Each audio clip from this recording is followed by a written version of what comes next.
What should you do next? The first step is to take stock of what you need before you grow. And having a to-do list isn't enough. If you and your team don't adopt a growth mindset, you'll miss opportunities and find it harder, if not impossible, to reach your goals, whether they involve having 10 food trucks or 100 employees.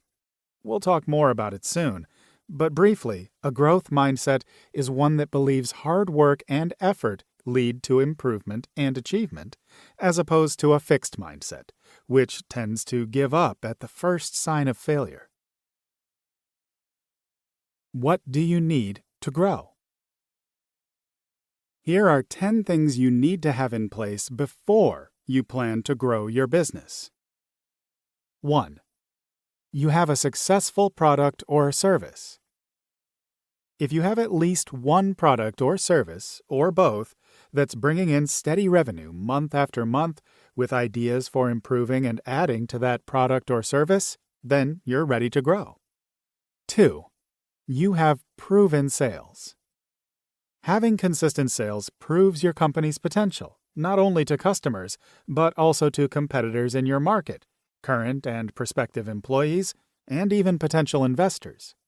If you're achieving $100,000 per month in sales, you can focus on bigger goals, such as making $1 million per month and expanding your physical space. 3. You know your market.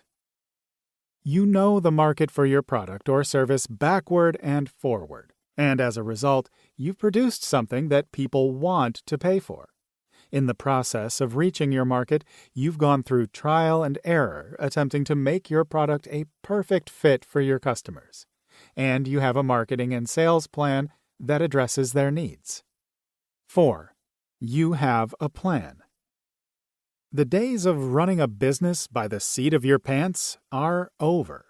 You have a credible business plan that shows your employees and potential investors what the next phase of your company life is and how you'll get there. You should have a 3 to 5 year plan, a list of key milestones, and key performance indicators to prove that your company, your team members, and you are meeting your goals. 5. You have documented processes. When you have a proven product or service, you also need systems and documentation so that new employees know how to create and improve the quality of what you produce. And though startups are well known for their freewheeling culture, you still need to put together systems and processes. 6. Your team is now your company. When your company was small, it may have been easy to find people to join in your dream, including friends and family. Once you have a solid foundation, you have to think harder about hiring the right people. 7. Your company can sustain itself. Finding financing may not have been easy during the startup phase, but now you have consistent revenue.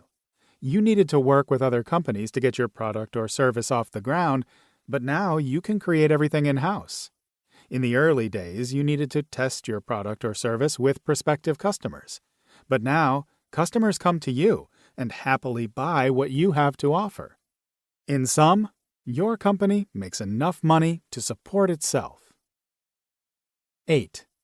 You have less risk.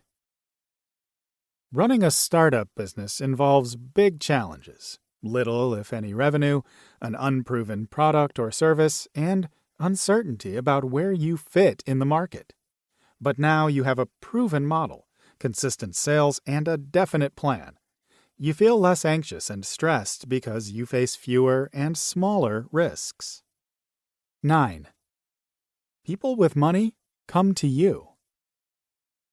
In the beginning, you may have approached family and friends to help get your idea off the ground, and you were operating by the skin of your teeth.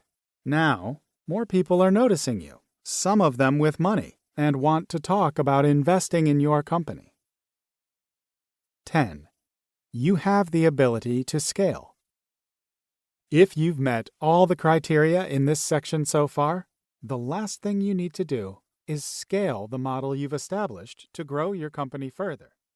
As you scale, you'll also